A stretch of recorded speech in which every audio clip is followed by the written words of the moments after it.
In 1997, something bizarre happened in San Diego, California. 39 people were found dead in a mansion, all dressed identically, with the same eerie message left behind. We're leaving this world to reach the true reality. They were part of a group called Heaven's Gate, a cult that believed everything in this world was an illusion, just a test before reaching a higher existence. To them, everything around them, the news, history, even their own senses, was a fabricated lie designed to keep them trapped. It sounds insane, but then you realize this isn't the first time in history that people have questioned whether reality is real. Centuries before them, ancient Hindu texts spoke of Maya, the grand illusion that deceives mankind into mistaking the temporary for the eternal. But you don't need ancient philosophy or cults to tell you something is off. You felt it yourself. There are moments in life that feel scripted, coincidences that seem too perfect, patterns that repeat like a badly written simulation, a stranger finishing your sentence before you say it, a song playing on the radio right after you were thinking about it, a vivid memory of something happening, only to be told it never did. It's easy to dismiss these as random flukes, but the deeper you go, the more unsettling it becomes. And this is where things take a turn. Because what if I told you that everything you know, your memories, your beliefs, your perception of reality, isn't as real as you think? Your memories, they can be rewritten. Your senses, they can be tricked. Your entire understanding of life, it might be an illusion. Science itself has already proven that reality bends based on how we observe it. In the famous double-slit experiment, physicists discovered that particles behave differently when they are observed, meaning the act of perception itself changes the physical world. Think about that for a second. If reality was as solid as we believe, why would it change simply because someone is looking? This means everything you experience, from the way the world looks to how time flows, isn't fixed. It's influenced, shaped, and even manipulated, not by some higher force, but by your own perception. So what happens when that perception isn't accurate? What if your entire life, everything you assume to be real, is just a highly convincing illusion, one designed to feel real, but carefully constructed to keep you from seeing what's truly there? The cracks are already showing. Now let's go deeper. Reality. We take it for granted. We trust our senses, our thoughts, and our memories to tell us what's real. But what if they're all lying to you? It's not just a wild theory. It's happening all the time. Take memories, for example. You think of them as solid records of the past, but in reality, they're more like fragile glass, easily distorted, reshaped, even rewritten. There's a psychological study called the Lost in the Mall experiment. In this experiment, researchers told people 4 stories from their childhood. 3 were real, but 1 was completely fake, a story about getting lost in a mall as a child. At first, most participants denied it ever happened, but after a few days, something terrifying occurred. They started remembering it, not just vaguely. They described details, the store they were near, the feeling of panic, even the relief of being found. But here's the thing, it never happened. Their minds had been tricked into believing a completely false memory, one that felt just as real as any true experience. So ask yourself, if memories can be manipulated this easily, how much of what you remember is even real? And this is just the beginning. Your entire perception of the world is filtered through your brain, which means it's highly unreliable. You see colors, but colors don't actually exist. They're just wavelengths of light that your brain translates into what you call red or blue. You feel time passing, but time doesn't flow the way you think. Einstein proved that time warps and bends depending on where you are. Your brain, however, smooths it out, making it feel like a steady, predictable line. But the most disturbing part? Your brain is designed to ignore reality. There's a phenomenon called inattentional blindness. A group of people were shown a video of a basketball game and asked to count how many times the players passed the ball. What they didn't notice was that a person in a gorilla costume walked right through the game. Not hidden, not subtle, right through the middle. And yet, half of the participants never saw it. Their brains filtered it out because their focus was on something else. Their reality ignored what was right in front of them. Now think about that. If your brain can completely erase a giant gorilla walking through a scene, what else has it erased? What else have you missed? And more importantly, who or what is deciding what you get to see? Because the truth is, reality isn't what you think. It's a carefully constructed illusion, one designed to feel real while keeping you from noticing what's actually happening. But the cracks are already forming. The question is, are you ready to see through them? You wake up every day, make decisions, form opinions, and navigate life believing that your mind is your own, that your thoughts emerge from some inner core of self. But have you ever stopped to consider where those thoughts actually come from? Not in some abstract way, but literally. What triggered the thought you just had a moment ago? Was it really your own, or was it a reaction to something else? Every idea you hold, every belief you defend, every preference you assume is yours, trace it back far enough, and you'll find a web of influences you didn't consciously choose. Your culture, your environment, the books you read, the conversations you overhear, even the background noise of society, all of it seeps into your mind, shaping the way you see the world without you even realizing it. And that's the strange part, because your thoughts appear so naturally in your mind, you never question their origin. It's as if they emerge from some hidden space within you. But when you take a closer look, you begin to see something unsettling.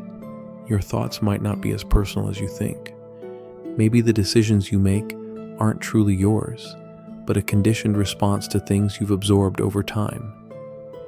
Maybe the things you defend the strongest, your values, your likes and dislikes, even your sense of identity, aren't a reflection of some deep inner truth, but simply the result of repetition. And if that's the case, what does it mean to be you? Have you ever considered how much of your reality is borrowed? Not stolen, not imposed, but subtly absorbed, like water seeping into a sponge.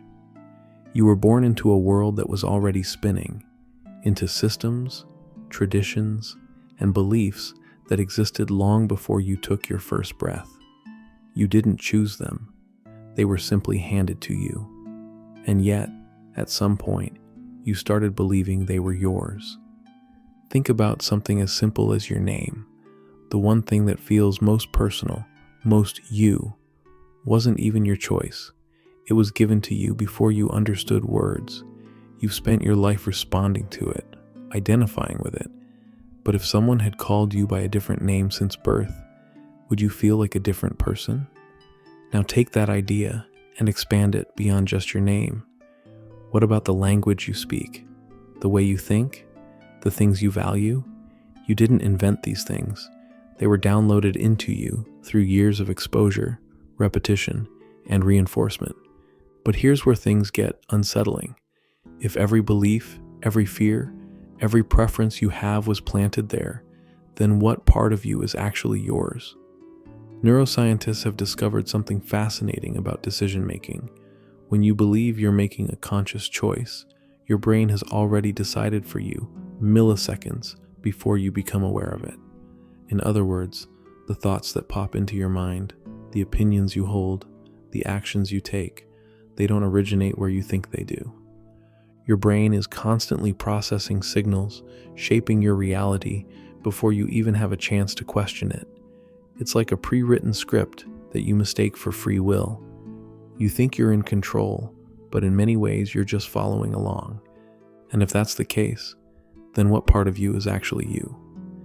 If your thoughts arise before you even decide to think them, and your identity is built from things you never consciously chose, then who or what is really running the show? Imagine you wake up one day with no memory of who you are, no past, no name, no identity, just pure awareness. You open your eyes and start experiencing the world without the weight of a story. No beliefs, no fears, no expectations. Now ask yourself, would you still be you? This question isn't just some thought experiment. It cuts to the very core of what we think identity is. We assume we are a fixed self, an unchanging core, but reality doesn't work that way. Everything about you is a construct, an assembly of memories, experiences, and conditioning that have built the version of you that exists today. Here's something that might make you pause. Scientists have found that every 7 to 10 years, nearly every cell in your body is replaced. The physical you that existed a decade ago is gone. Every part of you, skin, organs, even brain cells, has been swapped out, piece by piece. So if your body isn't the same, and your thoughts are always changing, then what exactly is the you that remains constant? Think about the beliefs you hold right now. 5 years ago, would you have agreed with everything you believe today? Probably not. And 5 years from now, you might look back and completely disagree with the person you are today. So if your beliefs, thoughts, and even your body aren't permanent, then what part of you actually is? This is where it gets even stranger. There have been cases of people with dissociative identity disorder, what used to be called multiple personality disorder, where one personality has a severe allergy, but another personality does not. Think about that for a second. The same body, but one self breaks out in rashes, while the other experiences nothing. This isn't just psychology. This is proof that the mind isn't just shaping how we think. It's shaping how we experience reality itself. And if that's true, if your reality is fluid, ever-changing, and shaped by the mind, then who is the one observing it all? What if you are not the thinker of thoughts, but simply the awareness that watches them arise? What if you are not your opinions, your past, or even your own name, but something far deeper, something that cannot be changed, named, or defined? Wouldn't that change everything? Let's take this even deeper. There's a concept in neuroscience that might completely change how you see yourself. It's called the predictive mind theory, and it suggests that your brain isn't just passively receiving information from the world, it's creating it. Right now, as you look around, you assume that you're seeing the world as it truly is. But what if I told you that's not what's happening at all? Your brain is predicting reality before you even experience it. It takes past memories, patterns, and expectations and constructs the world before your senses even confirm it. That means what you think is real is actually just your brain's best guess of reality, based on what it already believes. This explains something shocking. Why two people can see the exact same event and experience it completely differently. It's why someone raised in fear will see threats everywhere, while someone raised in love will see kindness in the same situation. It's why a song that meant nothing to you 5 years ago can suddenly move you to tears. Your reality is not objective. It's a personal illusion stitched together by your brain. And the crazy part? You'll never actually see true reality because the filter of your mind will always shape what you experience. Now, if your mind is shaping your reality before you even experience it, then here's a question: who's in control? If every thought, every reaction, every belief you hold is just an echo of the past, shaping how you see the present, are you truly making your own choices? Or are you simply acting out a script written by years of experiences, conditioning, and unconscious assumptions? This might sound terrifying, but it's actually freeing, because if your reality is a construct, then that means you can change it. There's an experiment neuroscientists did where they showed people the color blue and asked them to describe it. But here's the twist. Certain cultures don't even have a word for blue. To them, it's just a shade of green. And the insane part, they literally cannot see blue. Their brains don't register it. Think about that. Something as simple as a word can decide what's real to you. If your language, your culture, your past, and your emotions are shaping what you perceive, then how much of your life is truly yours? The truth is, reality is something your mind constructs, not something you passively receive. And if that's the case, then the way you experience life is not just happening to you, it's being created by you. But who's the you doing the creating? Because if your thoughts are shaping the world before you even perceive it, then what's behind those thoughts? And more importantly, can you wake up from the illusion before it's too late? Let's push even deeper, because if everything you experience is shaped by your mind before you even realize it, then what does that say about free will? You go through life believing you're making choices, that you're in control of your thoughts, your decisions, your actions. But modern neuroscience suggests something shocking. Your decisions are made before you're even aware of them. There was an experiment where scientists hooked people up to brain scanners and asked them to press a button whenever they felt like it. Simple, right? But here's the crazy part. The brain scanner picked up activity before the person consciously made the decision. Their brain had already decided seconds before they were even aware of it. Let that sink in for a second. Before you even think you're making a choice, your brain has already chosen. That means your conscious mind, the part of you that thinks it's in charge, is really just a narrator, coming up with reasons after the fact to explain why you did what you did. So, are you actually in control of your life? Or is your mind simply running a program set in motion by years of conditioning, habits, and unconscious biases? This is where things get even more disturbing, because if you're running on autopilot, then who is really living your life? Most people never question this. They go through life reacting, assuming they're making choices, never realizing they're trapped in a loop, a cycle of conditioned responses, habits, and pre-programmed thoughts. But here's the good news. You can break the loop. You see, the only way out of an illusion is to first see it for what it is. The moment you start observing your thoughts, really watching them instead of just believing them, you start to see the cracks in the illusion. You notice patterns. You recognize old conditioning creeping in. You catch your mind trying to justify actions it already decided on without your input.